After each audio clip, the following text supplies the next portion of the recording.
Pressure കൂടിക്കഴിഞ്ഞാൽ, അതായത് നമ്മുടെ വാഹനം എവിടെയെങ്കിലും പാർക്ക് ചെയ്യുന്ന നല്ല ഹീറ്റായിട്ടുള്ള സ്ഥലത്ത് പാർക്ക് ചെയ്തിട്ട് പോയി കഴിഞ്ഞാൽ പ്രഷർ കൂടി ഇതിനകത്ത് പൊട്ടിപ്പോകാനുള്ള ചാൻസ് ഉണ്ടോ? അതായത് വാഹനത്തിനകത്ത് പ്രഷർ കയറിയിട്ട് പൊട്ടിപ്പോകാനുള്ള ചാൻസ് ഉണ്ടോ? നമസ്കാരം, ഞാൻ രാകേഷ് എം ജി. വാഹനം വെറുതെ വെയിലത്തോ കാര്യങ്ങളൊക്കെ നമ്മൾ ഗ്ലാസും കാര്യങ്ങളെല്ലാം ക്ലോസ് ചെയ്തിട്ട് കുറേ നേരം അല്ലെങ്കിൽ കുറച്ച് ദിവസം അങ്ങനെ ഇട്ട് കഴിഞ്ഞാൽ വാഹനത്തിനകത്ത് പ്രഷർ കൂടി ഗ്ലാസ് പൊട്ടിപ്പോകുമോ എന്ന് ചോദിച്ച് കഴിഞ്ഞ ദിവസം എന്നെ ഒരാൾ വിളിച്ച് ചോദിച്ചായിരുന്നു. ഞാൻ പറഞ്ഞു ഒരു കാരണവശാലും അങ്ങനെ വരാൻ ചാൻസസ് ഇല്ല. പക്ഷേ അവരൊരു വീഡിയോ കണ്ടായിരുന്നു, ആ വീഡിയോയിൽ അങ്ങനെ വ്യക്തമായിട്ട് പറയുന്നുണ്ട് എന്നൊക്കെ പറഞ്ഞ് എന്നെ വിളിച്ചിട്ടുണ്ടായിരുന്നു. പക്ഷേ ശരിക്കും പറഞ്ഞു കഴിഞ്ഞാൽ ഇത് സത്യമാണോ? അതായത് പ്രഷർ കൂടിക്കഴിഞ്ഞാൽ, അതായത് നമ്മുടെ വാഹനം എവിടെയെങ്കിലും പാർക്ക് ചെയ്യുന്ന നല്ല ഹീറ്റായിട്ടുള്ള സ്ഥലത്ത് പാർക്ക് ചെയ്തിട്ട് പോയി കഴിഞ്ഞാൽ പ്രഷർ കൂടി ഇതിനകത്ത് പൊട്ടിപ്പോകാനുള്ള ചാൻസ് ഉണ്ടോ? അതായത് വാഹനത്തിനകത്ത് പ്രഷർ കയറിയിട്ട് പൊട്ടിപ്പോകാനുള്ള ചാൻസ് ഉണ്ടോ? ഇങ്ങനെ ഒരു സംശയം ചോദിച്ചിട്ടുണ്ടായിരുന്നു. എനിക്കത് റിലേറ്റ് ചെയ്തിട്ട് ഒരു സംശയം കൂടെ എൻ്റെ ഒരു കസ്റ്റമർ ചോദിച്ചിട്ടുണ്ട്.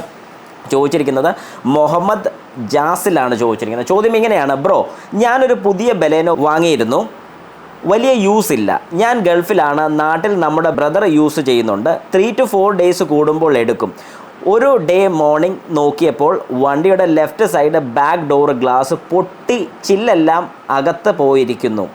വണ്ടിയിൽ ബോഡി കവർ യൂസ് ചെയ്തിട്ടുണ്ടായിരുന്നു. ആരേലും പൊട്ടിച്ചതാണോ എന്നറിയില്ല. ബട്ട് വേറെ എവിടെയും സ്ക്രാച്ച് ഒന്നും കാണാനില്ല. ബോഡി കവറിൽ മാർക്കൊന്നുമില്ല. എന്തേലും സജഷൻ ചെയ്യുമോ പ്ലീസ്? ഷുവർ ആയിട്ടും.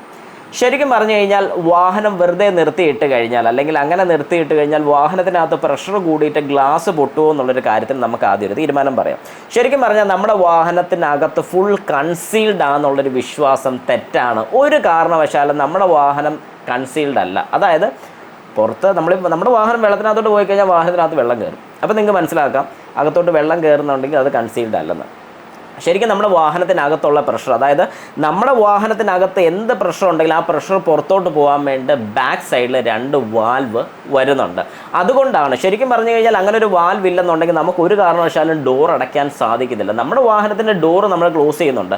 നിങ്ങൾ ഇത്രയും ചിന്തിച്ചാൽ മതി. ഒരു സൈഡിലെ ഡോറ് തുറന്നിട്ട് നമ്മൾ അടയ്ക്കുമ്പോൾ ഈ ഡോറ് പ്രോപ്പറായിട്ട് ചെന്ന് അടയുന്നത് എന്തുകൊണ്ടാണെന്ന് അറിയും. ഇതിനകത്തൊരു പ്രഷർ പുറത്തോട്ട് പോകാൻ ഒരു മാർഗ്ഗം ഉള്ളതുകൊണ്ടാണ് അത് അടയുന്നത്. അങ്ങനെ ഒരു മാർഗ്ഗം ഇല്ലെങ്കിൽ ഒരു കാരണവശാലും ഒരു ഡോറ് ക്ലോസ് ആകത്തില്ല. അപ്പം നമ്മൾ മനസ്സിലാക്കേണ്ട കാര്യം, ഈ ഡോർ അടയ്ക്കുന്ന സമയത്ത് പ്രോപ്പറായിട്ട് അടയുന്നത് ഇതിൻ്റെ പ്രഷർ പുറത്തോട്ട് പോകുന്നുള്ളതുകൊണ്ടാണ്. അപ്പം നമ്മുടെ വാഹനത്തിനകത്ത് എന്ത് പ്രഷർ ക്രിയേറ്റ് ആയി നിൽക്കുമെന്ന് നിങ്ങൾക്ക് തന്നെ ചിന്തിക്കാനുള്ളതേ ഉള്ളൂ. ഒരു കാരണവശാലും അങ്ങനെ ഒരു പ്രഷർ ക്രിയേറ്റ് ആയി നിൽക്കില്ല. പിന്നെ ഉള്ളൊരു കാര്യം എന്ന് പറഞ്ഞാൽ നമ്മുടെ വാഹനത്തിൻ്റെ ഗ്ലാസ് നമ്മൾ കയറ്റിയിടുന്നു, ഇറക്കിയിടാനൊക്കെ പറ്റുന്ന ഓപ്ഷൻ ഉണ്ട്, അതായത് അപ്പ് ആൻഡ് ഡൗൺ മോഷൻ. അപ്പോൾ ശരിക്കും പറഞ്ഞാൽ ഇത് മേലോട്ട് ചെന്ന് ഹിറ്റ് ചെയ്യുകയാണെങ്കിൽ പോലും അവിടെ നിന്ന് ഇത് എക്സ്പാൻഡ് ചെയ്യുകയാണെങ്കിലും ചെറിയൊരു ഗ്യാപ്പ് ഉണ്ട്, റബ്ബർ ബീഡിങ്സിൻ്റെ ഗ്യാപ്പ് ഉണ്ട്. ഫ്രണ്ട് ഗ്ലാസ് ആണെങ്കിലും ബാക്ക് ഗ്ലാസ് ആണെങ്കിലും, ബാക്ക് ഗ്ലാസ് ഒക്കെ നിങ്ങൾക്ക് ശ്രദ്ധിച്ചറിയാൻ പറ്റും, ഒരു അല്പം ഗ്യാപ്പ് എപ്പോഴും നിങ്ങൾ ശ്രദ്ധിച്ചറിയാം, ചെറിയൊരു ഗ്യാപ്പ് കൊടുത്തിട്ടുണ്ട്. അവിടെ വേറെ ഒന്നും കൊണ്ടല്ല, ഏതെങ്കിലും രീതിക്ക് എക്സ്പാൻഷൻസ് ഉണ്ടാകുകയാണെങ്കിൽ പോലും മുട്ടി അത് പൊട്ടിപ്പോകാതിരിക്കാൻ വേണ്ടിയാണ് അങ്ങനെ കൊടുത്തിരിക്കുന്നത്. അത് നോർമൽ രീതി തന്നെയാണ്. ഒരു കാരണവശാലും അങ്ങനെ പൊട്ടിപ്പോകാൻ ഒരു സാധ്യതയും നമ്മുടെ വാഹനത്തിൻ്റെ ഗ്ലാസ്സിൽ വരുന്നില്ല. പിന്നെ ഉണ്ട്, സാധ്യത ഇല്ലെന്ന് ഞാൻ പറയുന്നില്ല, ഉണ്ട്. ഒരു ഇമ്പാക്റ്റ് ഉണ്ടായിട്ടുണ്ടെങ്കിൽ, അതായത് നമ്മൾ വാഹനം ഓടിച്ചുകൊണ്ടിരിക്കുന്ന സമയത്ത് ഒരു കല്ല് വന്ന് തെറിച്ചു കഴിഞ്ഞപ്പോഴേക്കും അവിടെ പുറമേ നമുക്ക് ഒരു പ്രശ്നവും കാണത്തില്ല. പക്ഷേ കുറച്ച് ദിവസം കഴിയുമ്പോഴത്തേക്കും ഇത് പതുക്കെ ഈ കൊണ്ടൊരു ഹിറ്റ് അല്ലെങ്കിൽ ആ കിട്ടിയൊരു ചെറിയൊരു ഹിറ്റ് കുറച്ച് കാലം കഴിയുമ്പോൾ അല്ലെങ്കിൽ കുറച്ച് സമയമൊക്കെ കഴിയുമ്പോഴത്തേക്കും പതുക്കെ ഇങ്ങനെ വിള്ളലുണ്ടാകാൻ തുടങ്ങും. അങ്ങനെയാണ് ചെറിയ ക്രാക്സ് ഒക്കെ ഫോം ചെയ്യുന്നത്. അന്നേരം നമ്മൾ പറയും, ഇത് കമ്പനിയുടെ പ്രശ്നമാണ്, അങ്ങനെയാണ് എന്നൊക്കെ പറഞ്ഞ് നമ്മൾ കുറ്റം പറഞ്ഞു തുടങ്ങും. ശരിക്കും പറഞ്ഞാൽ നേരത്തെ എപ്പോഴോ കിട്ടിയ ഒരു ഇമ്പാക്റ്റ് അത് പതുക്കെയാണ് അത് കയറി വരുന്നത് ഗ്രാജുവലായിട്ട്.